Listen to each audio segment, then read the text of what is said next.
When you pity people who are sick, you take away their power. That I am sick, I will probably always be sick, and yet I am 100% content and happy with my life. 100%. And I have something called cystic fibrosis, but I'm actually not here to depress you all about cystic fibrosis. I'm actually here to talk about how do we change the way that we treat sick people?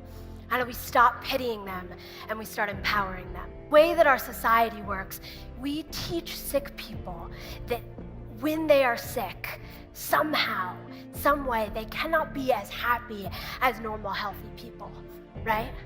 We teach them that their happiness, their contentment in life, their joy in life is tied to how healthy we are.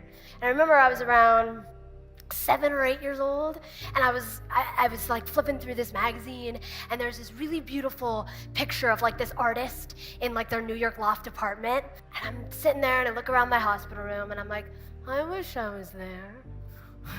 And I had a moment where I was like, but I'm stuck in the hospital.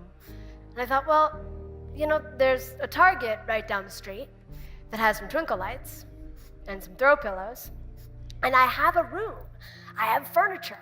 Why don't I make something out of this room? Why don't I deck it out? So me and my nanny decided to completely redo the hospital room.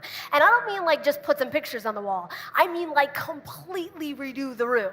We were like moving around the furniture. I was like sweating. My machines were beeping. The nurses were coming in like, what are you doing? You're crazy. And by the end, we had completely transformed the room. And nurses and doctors from all over the hospital came in to see it. And so every time I ended up going into the hospital, I would deck out my hospital room. I started to realize that people who are sick, and nurses and doctors as well, everyone in the medical community, everyone in the healthcare community, gets so stuck in this notion that a hospital room is this cold, sterile, white place where we go to be sick. And that's all that it can be. And we get so stuck in that we cannot see the possibility. We can't see what we can make out of it. We don't see what we can do with it. And I started realizing that our lives, in a way, are like this, right?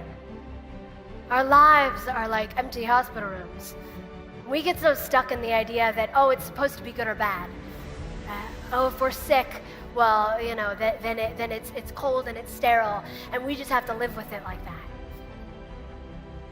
We don't let ourselves realize, we don't let ourselves see, we can make that hospital room beautiful. We can make our lives into a piece of art. We all have that ability, we all have that capability as human beings to turn these empty hospital rooms, to turn these lives into something really beautiful. We look at people who are sick and we pity them because we believe that their sickness means their life has to be inherently less joyous than everyone else's. Yes. Life is not going to stop unfolding itself to you just because you're sick or just because your life isn't how you think it's supposed to be. There's still going to be beauty. I can honestly say a majority of the happiest moments in my life have been when I'm sick in the hospital. Honestly.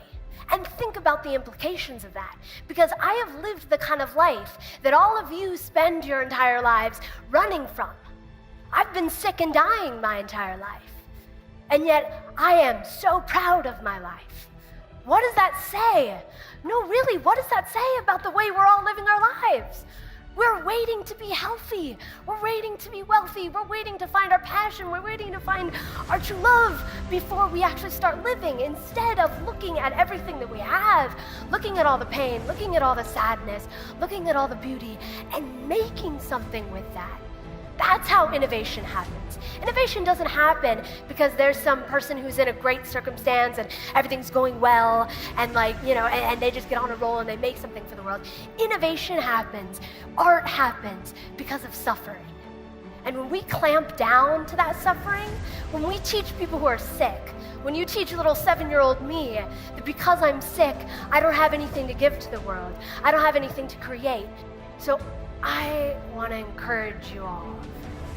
Next time you meet someone who's suffering and who's in pain, instead of shutting down, instead of pitying them, why don't you think, I bet their life is so beautiful.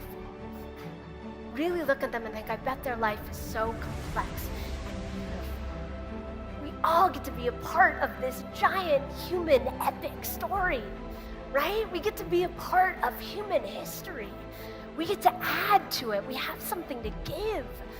And we realize it's what we're creating that matters. It's what we're adding to this beautiful story that matters. When we start looking at that, we can change the world.